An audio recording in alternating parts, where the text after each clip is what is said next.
Assalamualaikum warahmatullahi wabarakatuh. Bismillahirrahmanirrahim. Alhamdulillahirabbil alamin wassalatu wassalamu ala asyrafil mursalin sayyidina wa maulana Muhammadin wa ala alihi washabbihi ajma'in. Amma ba'd. Ibu-ibu, bapak-bapak, saudara-saudara dan anak-anak sekalian, jemaah salat Isya, salat tarawih, dan insyaallah salat witir Masjid At-Taqwa yang insyaallah dirahmati dan dimuliakan Allah Subhanahu wa taala.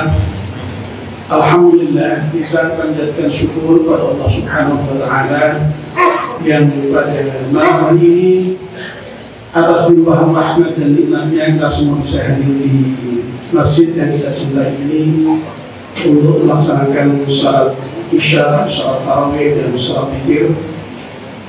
Mudah-mudahan seluruh ibadah kita di malam hari itu oleh Allah Subhanahu wa taala.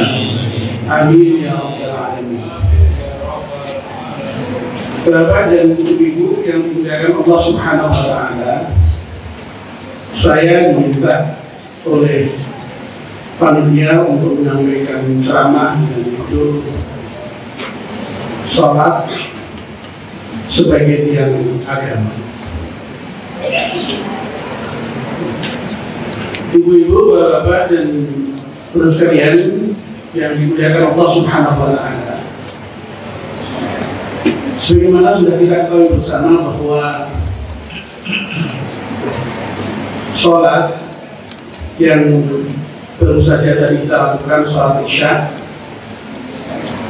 dan juga sholat fardu yang lain, yang lima itu secara keseluruhan adalah rukun Islam, atau tepatnya salah satu rukun dari 5 rukun Islam. Dalam salah satu hadis yang sangat terkenal, Nabi kita Muhammad SAW bersabda, "Buniyal Islamu ala khamsin." Islam itu didirikan atas 5 hal, yakni salat, lalu yang pertama syahadat, tentu saja ya. Syahadat, baik itu syahadat tauhid, beriman atau menyaksikan tidak ada Tuhan selain Allah, dan menyaksikan bahwa Muhammad adalah Nabi dan utusan Allah. Lalu yang kedua mendirikan sholat, yang ketiga membayar zakat, yang keempat pergi haji ke tanah suci, dan yang kelima melaksanakan puasa di bulan Ramadan. Sebagaimana yang disabdakan Nabi tadi itu, yang namanya Islam ditempatkan sebagai rukun yang kedua. Ini menunjukkan betapa yang namanya sholat itu sangat penting posisinya di dalam ajaran agama Islam. Bahkan saking pentingnya itu, kemudian lalu juga ada hadis Nabi yang menyatakan Rasul amri al-Islam wa amdu as-salah. Jadi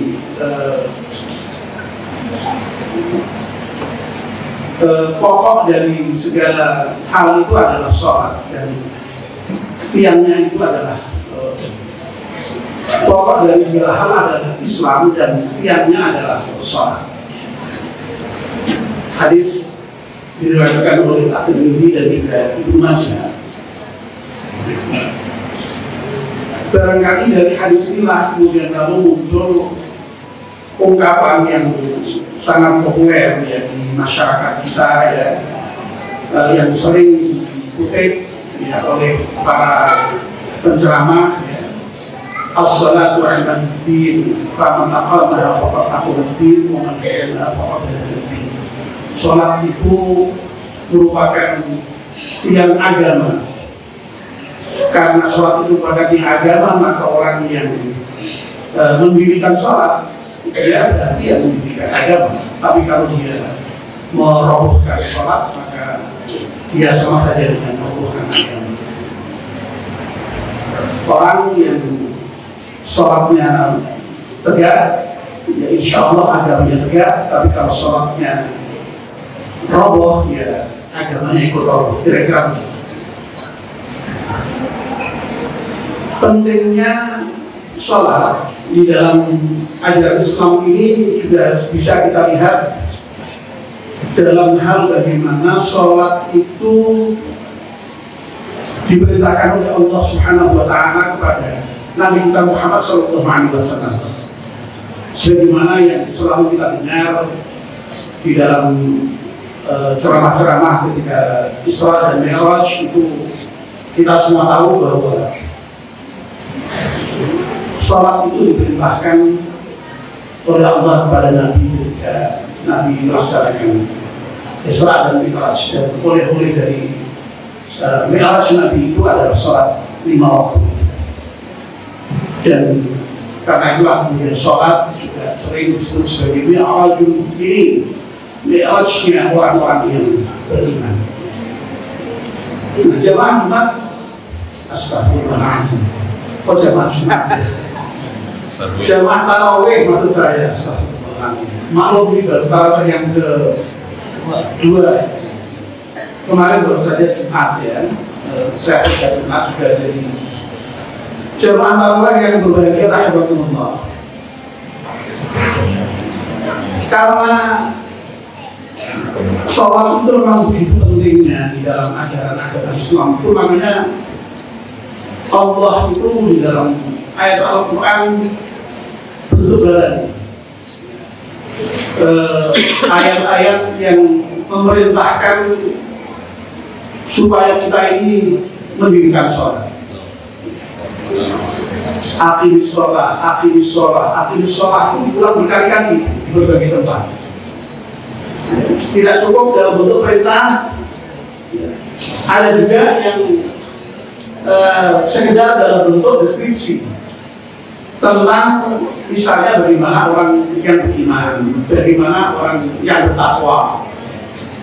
Misalnya ayat yang ada di mihrab masjid kita ini, itu di situ disebutkan ya, bahwa di antara ciri orang yang beriman adalah alladzina yuqimunas shalah. Ya. Jadi orang-orang yang mendirikan sholat. Dalam surat Al-Baqarah yang paling awal itu ya, misalnya ketika Allah mendeskripsikan mengenai ciri orang yang bertakwa, yang disebut setelah beriman pada yang gaib adalah orang yang mendirikan sholat. Jadi sekali lagi, Al-Quran sangat banyak sekali bertebaran di dalamnya ayat-ayat yang memerintahkan kita untuk melaksanakan sholat. Karena sekali lagi, sholat itu merupakan rukun Islam, merupakan pokok ajaran Islam, ya, yang bahkan juga merupakan tiang dari Islam. Ya. Oleh karena itu, Allah sangat-sangat luar biasa di dalam memerintahkan sholat ini. Bahkan kalau kita kaji lebih lanjut di dalam Al-Quran itu, Allah tidak hanya memerintahkan kepada kita untuk sholat, tapi Allah juga memerintahkan kita supaya memerintahkan kepada keluarga kita melaksanakan sholat. Ini kan luar biasa. Jadi sholatnya itu, perintah sholat itu apa namanya? Bertumpuk-tumpuk gitu ya. Kita diperintahkan untuk sholat sendiri, kita juga diperintahkan untuk supaya memerintah keluarga kita supaya sholat. Nah ini kan sekali menunjukkan betapa pentingnya sholat. Al-Quran menyatakan wa'mur ahlaka bis-shalah wastabir 'alaiha. Perintahkan keluargamu itu untuk melaksanakan sholat dan hendaknya juga bersabar di dalam berangkat sholat. Rupanya Allah tahu persis bahwa sholat itu besar. Wa innaha lakabiratun illa 'alal khashiyin. Makanya diperintahkan untuk sabar di dalam melaksanakan sholat, supaya kita ini betul-betul melaksanakan sholat itu dengan penuh kesabaran. Dan mengenai bagaimana memerintahkan keluarga sholat itu dalam Al-Quran juga dicontohkan dengan sangat eksplisit. Bagaimana Luqman Al-Hakim itu, Luqman yang bijaksana yang ceritanya dimuat dalam Al-Quran itu, di antara nasihatnya kepada anaknya itu ya nasihat untuk menjalankan sholat. Ya bunayya aqimis shalah, wahai anakku dirikanlah sholat. Jadi Masya Allah, ya, perintah untuk sholat itu sekali lagi tidak hanya kepada kita untuk sholat, tapi supaya kita ini memerintahkan keluarga kita untuk sholat. Dan Nabi dalam hadis yang saya kira juga sangat populer menjelaskan kepada kita bahwa yang namanya kita ini diperintahkan untuk memerintahkan anak kita sholat itu ketika anak kita masih kecil, ya. 7 tahun, bahkan sampai umur 10 tahun kalau masih belum mau sholat, Nabi mengizinkan untuk memukul. Ya tentu saja memukul di sini bukan pukulan kekerasan, pukulan pendidikan yang diharapkan dengan pukulan itu anak kemudian menjadi muncul kesadarannya tentang arti penting sholat. Nah, tidak hanya sampai di situ. Terkait dengan arti penting sholat itu, Allah sendiri sampai kemudian di dalam Al-Quran itu mengajarkan doa agar supaya kita ini dijadikan oleh Allah sebagai orang-orang yang ahli di dalam mendirikan sholat. Tidak hanya kita sendiri, tapi juga seluruh teman kita, supaya menjadi anak-anak yang juga mendirikan sholat. Luar biasa itu. Ya, Rabbi ja'alni muqimas salati wa min dzurriyyati Rabbana wa taqabbal du'a. Ya Allah, jadikanlah aku ini menjadi orang-orang yang mendirikan sholat. Tidak hanya aku ya Allah, tapi juga anak keturunanku, mohon Engkau jadikan juga sebagai orang-orang yang mendirikan sholat. Lalu saya bapak dan ibu, ya, mengapa kita itu harus care terhadap anak keturunan kita, ya. Jangan hanya kemudian lalu memikirkan diri kita, ya, karena kita tidak tahu nasib nanti anak-anak kita itu bagaimana. Bisa jadi kita sekarang, ya, oleh Allah masih diberi kesempatan untuk menjalankan sholat, tapi nanti anak keturunan kita bagaimana? Nah, disitulah makanya lalu kemudian Allah sampai menuntunkan doa secara langsung, dan doa ini merupakan doa Nabi Ibrahim yang dituntunkan dalam Al-Quran, yang tentu saja juga mudah-mudahan kita semua bisa mengamalkannya, ya. Jadi sekali lagi, sampai kita menjalankan sholat itu sendiri, kita memerintahkan keluarga kita, dan